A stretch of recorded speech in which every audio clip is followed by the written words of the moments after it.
Alright, this is Ross McKenzie, and this is part 2 of my Star Trek review. And as I said before, I am going to review these Star Trek sets. And these are Star Trek on Blu-ray. So I'm going to first start out with Star Trek Season 1. And for the original series. And what this consists of is, okay, it consists of the Man Trap, Charlie X, Where No Man Has Gone Before, The Naked Time, The Enemy Within, Mud's Women, What Little Girls Are Made Of, Miri, The Dagger of the Mind, The Carbonite Maneuver, The Menagerie Part 1 and Part 2, The Conscience of the King, A Balance of Terror, The Shore Leave, The Galileo 7, Squire of Gothos, and then we gotta go for this one. Let's pull out the disc here. Arena, Tomorrow is Yesterday, Court Martial, Return of the Archons, Space Seed, A Taste of Armageddon, This Side of Paradise, The Devil in the Dark, Errand of No Mercy, The Alternate Factor, The City on the Edge of Forever, Operation Annihilate. Okay, now, The Carbonite Maneuver, The City on the Edge of Forever, The Menagerie, The Dagger of the Mind, The Enemy Within, A Balance of Terror. Those are all my favorites. Those are absolutely amazing, incredible episodes. And we also got in here, I believe this one, I think I just said it, I believe this one has, yeah, okay. Probably my number one favorite out of this whole entire set is, of course, Where They Meet Khan. That is my number one favorite out of this whole set. Let me tell you one thing right now. For Season 1, this is an absolute great start to what would become 3 great seasons in my mind. I would say that 3 was a little bit lesser on the story quality as the other 2, but it was good seeing the crew and stuff like that for one last time.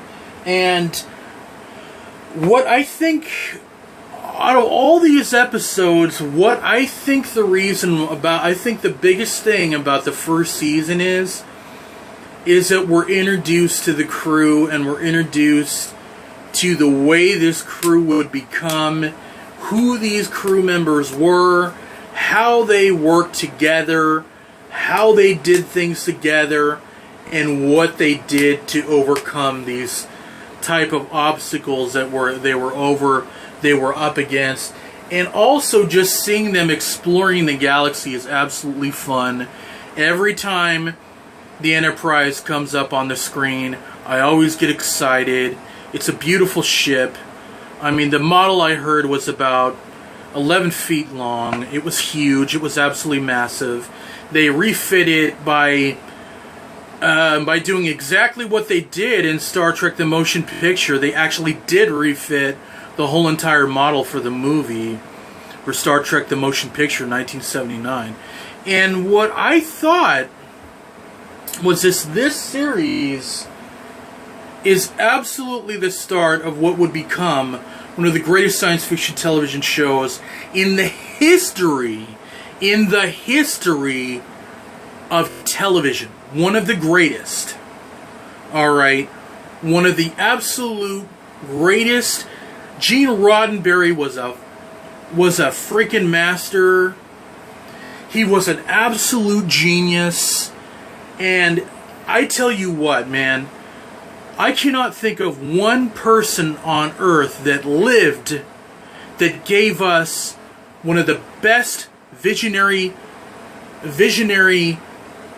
of what the future would look like in space travel since 2001: A Space Odyssey.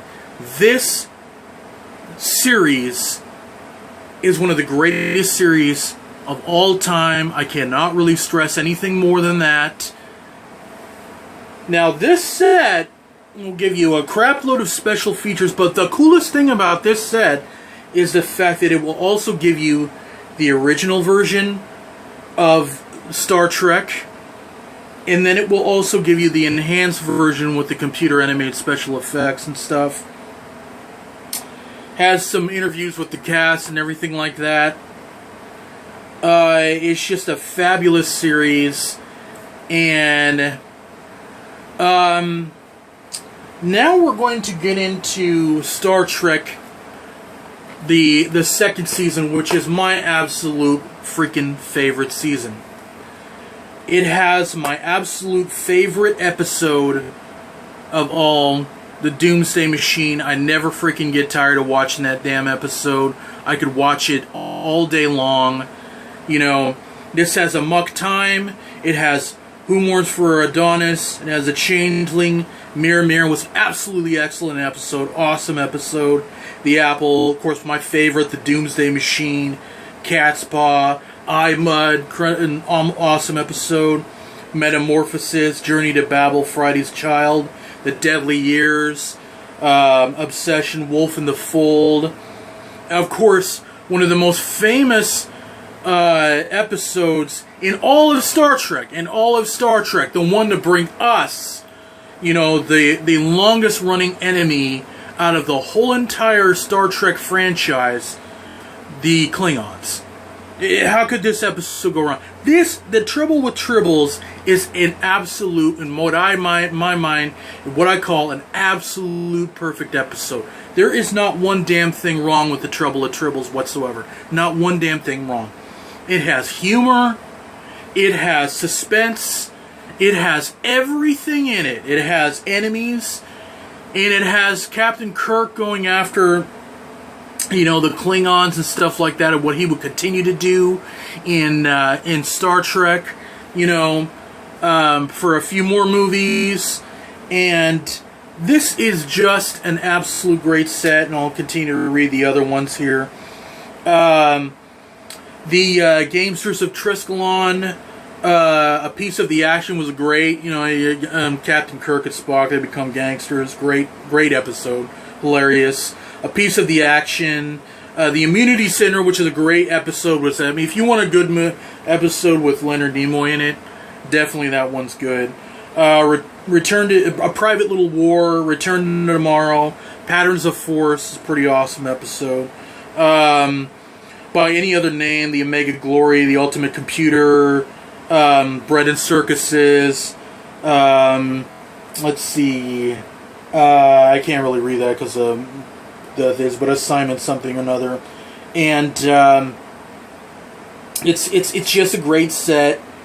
The second season, is my mind, is far superior to the first season, and the quality of the episodes became a lot better.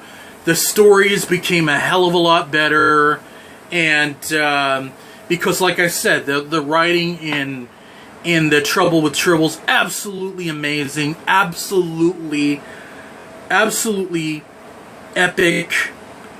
It's just a great episode. And in the next